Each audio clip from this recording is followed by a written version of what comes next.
9 years old, I went off to summer camp for the first time, and my mother packed me a suitcase full of books, which to me seemed like a perfectly natural thing to do, because in my family, reading was the primary group activity.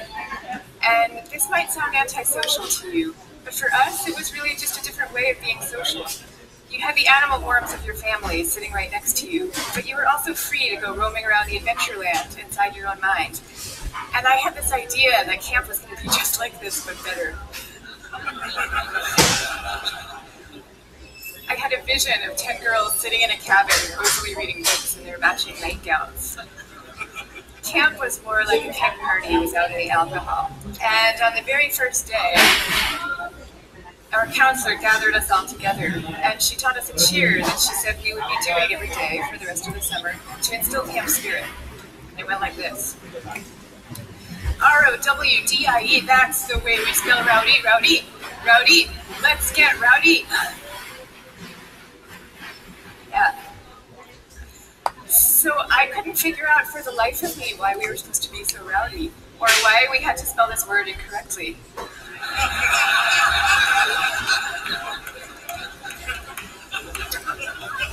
But I recited the cheer along with everybody else. I did my best. And I just waited for the time that I could go off and read my books. But the first time that I took my book out of my suitcase, the coolest girl in the bunk came up to me and she asked me, "Why are you being so mellow?" Mellow, of course, being the exact opposite of R-O-W-D-I-E. And then the second time I tried it, the counselor came up to me with a concerned expression on her face, and she repeated the point about camp spirit and said we should all really work very hard to be outgoing. And so I put my books away, back in their suitcase, and I put them under my bed, and there they stayed for the rest of the summer. And I felt kind of guilty about this. I felt as if the books needed me somehow, and they were calling out to me, and I was forsaking them. But I did forsake them, and I didn't open that suitcase again until I was back home with my family at the end of the summer. Now, I tell you this story about summer camp. I could have told you 50 others just like it. All the times that I got the message that somehow my quiet and introverted style of being was not necessarily the right way to go, that I should be trying to pass as more of an extrovert. And I always sensed deep down that this was wrong, and that introverts were pretty excellent just as they were. But for years I denied this intuition, and so I became a Wall Street lawyer, of all things, instead of the writer that I had always longed to be, partly because I needed to prove to myself that I could be bold and assertive too. And I was always going off to crowded bars when I really would have preferred to just have a nice dinner with friends. And I made these self-negating choices so reflexively that I wasn't even aware that I was making them. Now, this is what many introverts do, and it's our loss for sure, but it is also our colleagues' loss and our community's loss, and at the risk of sounding grandiose, it is the world's loss, because when it comes to creativity and to leadership, we need introverts doing what they do best. A third to a half of the population are introverts. A third to a half, so that's 1 out of every 2 or 3 people you know. So even if you're an extrovert yourself, I'm talking about your coworkers and your spouses and your children and the person sitting right next to you right now. All of them subject to this bias that is pretty deep and real in our society. We all internalize it from a very early age without even having a language for what we're doing. Now, to see the bias clearly, you need to understand what introversion is. And it's different from being shy. Shyness is about fear of social judgment. Introversion is more about how do you respond to stimulation, including social stimulation. So extroverts really crave large amounts of stimulation, whereas introverts feel at their most alive, and they're most switched on, and they're most capable when they're in quieter, more low-key environments. Not all the time, these things aren't absolute, but a lot of the time. So the key then to maximizing our talents is for us all to put ourselves in the zone of stimulation that is right for us. But now here's where the bias comes in. Our most important institutions, our schools and our workplaces, they are designed mostly for extroverts, and for extroverts' need for lots of stimulation. And also, we're living through this belief system. We have a belief system right now that I call the new groupthink, which holds that all creativity and all productivity comes from a very oddly gregarious place. So if you picture the typical classroom nowadays, when I was going to school, we sat in rows. We'd we sat in rows of desks like this, and we did most of our work pretty autonomously. But nowadays, your typical classroom has pods of desks, 4 or 5 or 6 or 7 kids all facing each other. And kids are working in countless group assignments, even in subjects like math and creative writing, which you would think would depend on solo flights of thought. Kids are now expected to act as committee members. And for the kids who prefer to go off by themselves or just to work alone, those kids are seen as outliers often, or worse, as problem cases. And the vast majority of teachers reports believing that the ideal student is an extrovert as opposed to an introvert, even though introverts actually get better grades and are more knowledgeable, according to research. Okay, same thing is true in our workplaces. Most of us work in open plan offices without walls, where we are subject to the constant noise and gaze of our coworkers. And when it comes to leadership, introverts are routinely passed over for leadership positions, even though introverts tend to be very careful, much less likely to take outsized risks, which is something we might all favor nowadays. And interesting research by Adam Grant at the Wharton School has found that introverted leaders often deliver better outcomes than extroverts do, because when they are managing proactive employees, they're much more likely to let those employees run with their ideas. Whereas an extrovert can quite unwittingly get so excited about things that they're putting their own stamp on things, and other people's ideas might not as easily then bubble up to the surface. Now, in fact, some of our transformative leaders in history have been introverts. I'll give you some examples. Eleanor Roosevelt, Rosa Parks, Gandhi, all these people describe themselves as quiet and soft-spoken and even shy. And they all took the spotlight, even though every bone in their bodies was telling them not to. And this turns out to have a special power all its own, because people could feel that these leaders were at the helm, not because they enjoyed directing others, and not out of the pleasure of being looked at. They were there because they had no choice, because they were driven to do what they thought was right. Now, I think at this point it's important for me to say that I actually love extroverts. I always like to say some of my best friends are extroverts, including my beloved husband. And we all fall at different points, of course, along the introvert-extrovert spectrum. Even Carl Jung, the psychologist who first popularized these terms, said that there's no such thing as a pure introvert or a pure extrovert. He said that such a man would be in a lunatic asylum if he existed at all. And some people fall smack in the middle of the introvert-extrovert spectrum, and we call these people ambiverts. And I often think that they have the best of all worlds. But many of us do recognize ourselves as one type or the other. And what I'm saying is that culturally, we need a much better balance. We need more of a yin and yang between these two types. This is especially important when it comes to creativity and to productivity, because when psychologists look at the lives of the most creative people, what they find are people who are very good at exchanging ideas and advancing ideas, but who also have a serious streak of introversion in them. And this is because solitude is a crucial ingredient often to creativity. So Darwin, he took long walks alone in the woods and emphatically turned down dinner party invitations. Theodore Geisel, better known as Dr. Seuss, he dreamed up many of his amazing creations in a lonely bell tower office that he had in the back of his house in La Jolla, California. And he was actually afraid to meet the young children who read his books for fear that they were expecting him to be this kind of jolly Santa Claus-like figure and would be disappointed with his more reserved persona.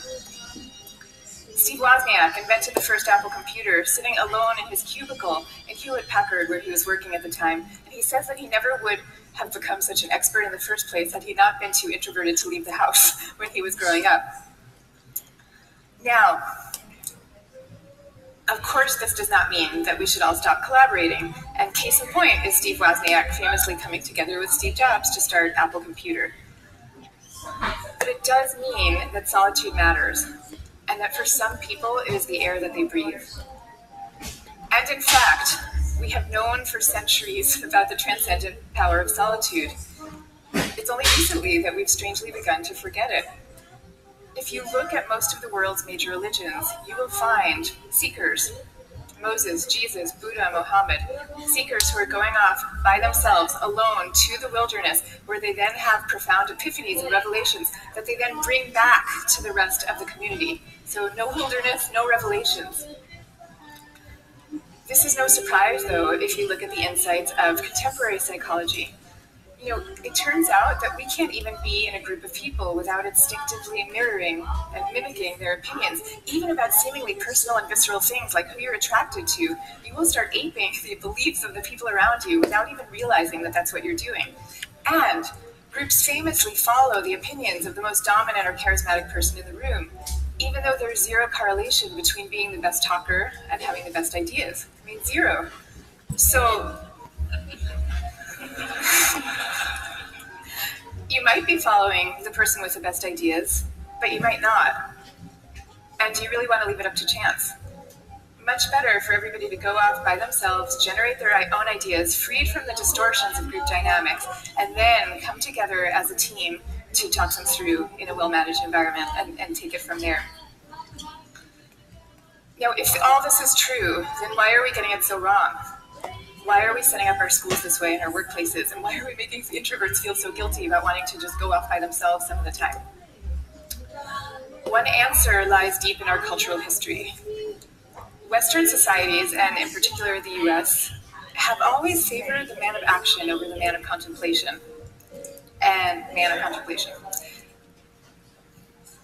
But in America's early days, we lived in what historians call a culture of character, where we still, at that point, valued people for their inner selves and their moral rectitude. And if you look at the self-help books from this era, they all had titles with things like character, the grandest thing in the world. And they featured role models like Abraham Lincoln, who was praised for being modest and unassuming. Ralph Waldo Emerson called him a man who does not offend by superiority. But then we hit the 20th century, and we entered a new culture that historians call the culture of personality. What happened is we had evolved from an agricultural economy to a world of big business. And so suddenly people are moving from small towns to the cities. And instead of working alongside people they've known all their lives, now they are having to prove themselves in a crowd of strangers. So quite understandably, qualities like magnetism and charisma suddenly come to seem really important. And sure enough, the self-help books change to meet these new needs, and they start to have names like How to Win Friends and Influence People, and they feature as their role models really great salesmen. So that's the world we're living in today. That's our cultural inheritance. Now, none of this is to say that social skills are unimportant. And I'm also not calling for the abolishing of teamwork at all. The same religions who send their sages off to lonely mountaintops also teach us love and trust. And the problems that we are facing today in fields like science and in economics are so vast and so complex that we are going to need armies of people coming together to solve them, working together. But I am saying that the more freedom that we give introverts to be themselves, the more likely that they are to come up with their own unique solutions to these problems. So now, I'd like to share with you what's in my suitcase today.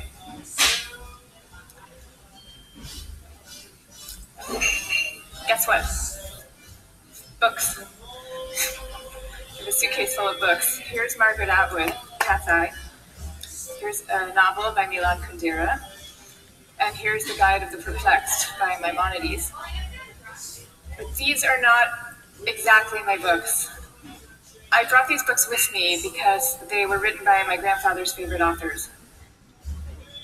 My grandfather was a rabbi, and he was a widower who lived alone in a small apartment in Brooklyn that was my favorite place in the world when I was growing up, partly because it was filled with his very gentle, very courtly presence, and partly because it was filled with books.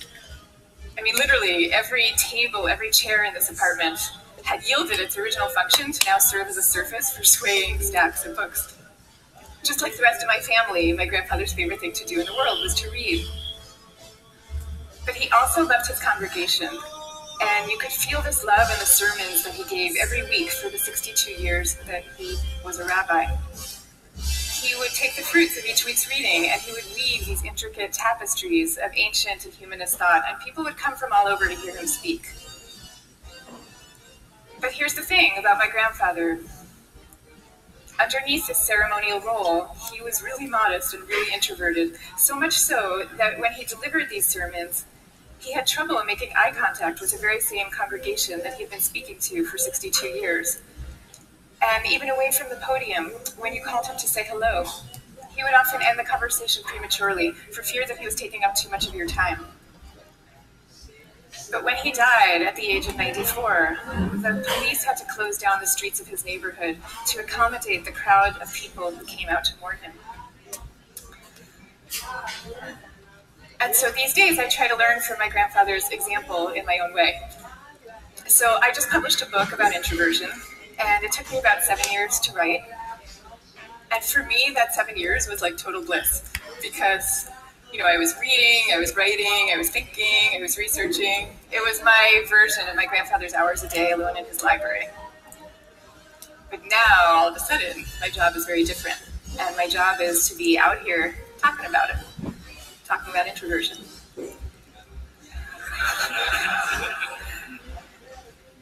And that's a lot harder for me, because as honored as I am to be here with all of you right now, this is not my natural milieu. So I prepared for moments like these as best I could. I spent the last year practicing public speaking every chance I could get, and I called this my year of speaking dangerously. And that actually helped a lot. But I'll tell you, what helps even more is my sense, my belief, my hope, that when it comes to our attitudes to introversion and to quiet and to solitude, we truly are poised on the brink of dramatic change, and we are. And so I am going to leave you now with 3 calls for action for those who share this vision. Number 1, stop the madness for constant group work. Just stop it. Thank you.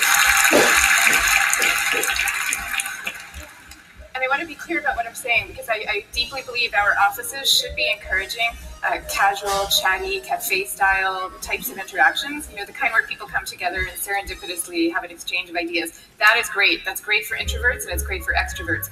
But we need much more privacy, much more freedom, much more autonomy at work. School, same thing. We need to be teaching kids to work together, for sure, but we also need to be teaching them how to work on their own. This is especially important for extroverted children, too. They need to work on their own, because that is where deep thought comes from, in part. Okay, number 2, go to the wilderness. Be like Buddha. Have your own revelations. I'm not saying that we all have to now go off and build our own cabins in the woods and never talk to each other again.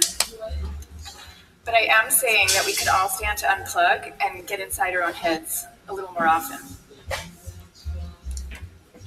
Number 3, take a good look at what's inside your own suitcase and why you put it there. So extroverts, your suitcases are also full of books. Maybe champagne glasses or skydiving equipment. Whatever it is, I hope you take these things out every chance you get and grace us with your energy and your joy. But introverts, you being you probably have the impulse to guard very carefully what's inside your own suitcase, and that's okay. But occasionally, just occasionally, I hope you will open up your suitcases for other people to see, because the world needs you and it needs the things you carry. So I wish you the best of all possible journeys and the courage to speak softly. Thank you very much.